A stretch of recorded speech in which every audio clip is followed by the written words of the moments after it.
Hello students, class 11th physics में हम लोग पढ़ रहे थे मेजरमेंट ऑफ लेंथ और उसमें हमने डायरेक्ट मेथड्स को पढ़ लिया था। आज हम डिस्कस करेंगे द रिफ्लेक्शन मेथड्स। बेटा देखिए, रिफ्लेक्शन क्या होता है मैंने आपको पहले भी बताया था।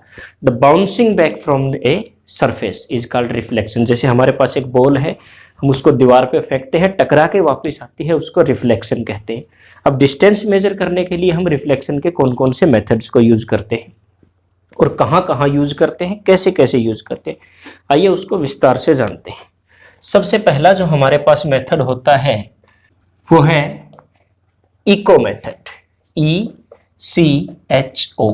सारे के सारे मेथड्स सेम है बेटा। ये इको है, सोनार है, रडार है और लेजर है, सबका प्रोसेस वर्किंग सेम है।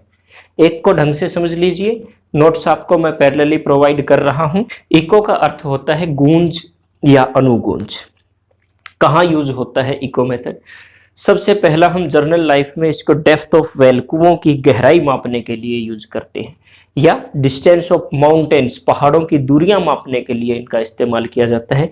इसके अलावा इंडस्ट्रियल लेवल पर हम इसका इस्तेमाल किसी मेटल शीट की थिकनेस को, या फिर उसके अंदर कोई क्रैक है या उसमें कोई इम्प्योरिटी है, उन सब का पता लगाने के लिए इको मेथड का यूज किया जाता है। और इको मेथड में हम साउंड वेव्स का इस्तेमाल करते हैं। मान लीजिए ये एक ऑब्स्टेकल है, कहिए कि कोई माउंटेन है और मुझे इस माउंटेन की डिस्टेंस मेजर करनी है। यहां पे मैं खड़ा हूं, ओके। एक इंसान है जो यहाँ पे खड़ा है और हमें इस माउंटेन की डिस्टेंस को मेजर करना है। बहुत ज़्यादा दूरी है, फीते से मेजर नहीं कर सकते। हम क्या करेंगे, यहाँ से साउंड वेव्स प्रोड्यूस करेंगे with the help of loud speaker और एनी अदर इंस्ट्रूमेंट, और इसको हम कहेंगे source, okay. Velocity of sound known है, हम जानते हैं स्पीड साउंड की 321 मीटर पर सेकंड। अब यहां से साउंड वेव्स जाएंगी, माउंटेन से टकराएंगी, टकरा करके और वापिस हमें सुनाई देगी, वापिस आएगी, गई, टकरा के वापिस आई। इस दौरान का हम टाइम जो है वो नोट कर लेंगे। और आप सब जानते हो distance is equal to velocity multiplied by time. But यहां पर हमें डिस्टेंस तो ये निकालना है, लेकिन टाइम डबल लगा है। जितना समय जाने में लगा उतना ही समय आने में भी लगा है। तो हम इस डिस्टेंस को निकालने के लिए टाइम को 2 से डिवाइड कर देंगे और सिंपली अपना formula D is equal to VT/2 इस्तेमाल कर लेंगे। क्लियर? कोई भी मेथड हो, आपका इको है, सोनार है, रेडार है, लेजर है, सब में यही प्रोसेस फॉलो किया जाता है। वर्किंग जैसा मैंने समझाया ऐसा ही वर्डिंग में आपके सामने नोट्स में प्रोवाइड कर दी जाएगी। ठीक है। In this method sound waves are produced from source and sent to the obstacle. After striking back, after reflection, they are received by receiver in noted time. Knowing the velocity, we can easily calculate the distance by using this formula. Simple, यही सब की working में लिखा हुआ है। Difference कहाँ है? Difference है इनके यूजेस में। तो इको मेथड कहाँ यूज होता है मैंने आपको बताया। Well depth, mountain distance, thickness of metal, impurities और क्रैक इन मेटल।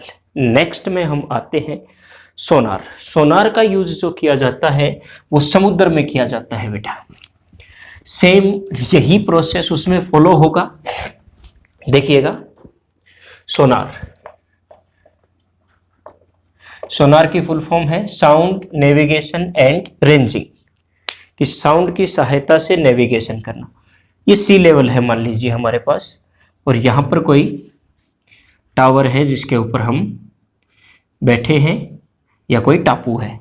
यहाँ से हमें मेजर करना है सी की डेप्थ कि कितनी डेप्थ है। सेम वही करेंगे, दो डिवाइस होंगे हमारे पास, एक सोर्स और दूसरा रिसीवर। सोर्स से साउंड वेव को भेजेंगे, टकरा के वापस आएगी, रिसीवर रिसीव कर लेगा। फॉर्मूला क्या लगाएंगे, VT/2, टाइम हम नोट कर लेंगे। दूसरा, अगर हमारे पास कोई सबमरीन वगैरह है तो हम उस सबमरीन की डेप्थ और डिस्टेंस भी इसी मेथड से मेजर कर सकते हैं। तीसरा, अगर हमारे पास कोई शिप है तो हम उस शिप की डिस्टेंस भी इस मेथड से पता कर सकते हैं। मोस्टली जो सोनार है उसका यूज किया जाता है समुद्र में 3 कामों के लिए, depth of sea, position of submarine and position of a ship, ये फाइंड आउट करने के लिए मेथड प्रोसेस सेम।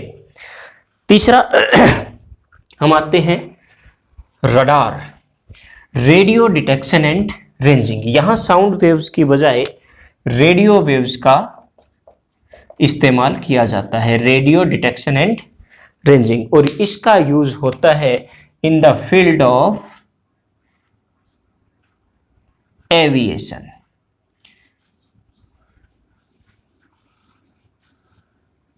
एरोप्लेन्स की डिस्टेंस या हेलीकॉप्टर्स की डिस्टेंस वगैरह पता लगाने के लिए हम इस मेथड को यूज करते हैं। इसमें भी सेम प्रोसेस, ये आपका टावर है, कंट्रोल टावर, और इसके ऊपर वही 2 डिवाइस लगे होते हैं। कौन कौन से, एक तो सोर्स और दूसरा रिसीवर। यहाँ वेव्स कौन सी हैं, रेडियो वेव्स एरोप्लेन में जाती हैं, वहाँ उसका रिसीवर लगा हुआ है, वहाँ से टकरा के और ये वापस आती है कोडिंग डिकोडिंग के थ्रू। यहाँ भी इंस्ट्रूमेंट इसमें भी फिट है, और टाइम हम नोट कर लेते हैं, वेलोसिटी हमें पता है, डिस्टेंस निकाल लेते हैं, velocity into time divided by 2। इस फॉर्मूले से मोस्टली कहाँ यूज होता है, एविएशन के फील्ड में, एरोप्लेन्स की डिस्टेंस, हाइट, हेलीकॉप्टर्स की डिस्टेंस, हाइट, पोजीशन वगैरह पता लगाने के लिए। या इसके अलावा हम जो ड्रोन्स आजकल इस्तेमाल करते हैं उन तक सिग्नल भेजने या उनसे सिग्नल रिसीव करने के लिए भी हम रडार का यूज करते हैं। इसके अलावा युद्ध में सबसे ज्यादा रडार का यूज होता है to identify the enemy aircrafts. ठीक है, देन रडार के बाद हमारे पास बचा है laser, light amplification by stimulated emission of radiations. यहां लाइट वेव्स का यूज होता है, लाइट रेज का यूज किया जाता है इंस्टेड ऑफ साउंड या रेडियो। और process same, source and receiver. Source भेजता है, टकराने के बाद रिसीवर रिसीव करता है। लेजर यूज कहाँ होता है, लेजर यूज होता है बहुत ज्यादा एस्ट्रोनॉमिकल डिस्टेंसेस जो हैं उनका पता लगाने के लिए। मेनली जो आपके आर्टिफिशियल सैटेलाइट्स हैं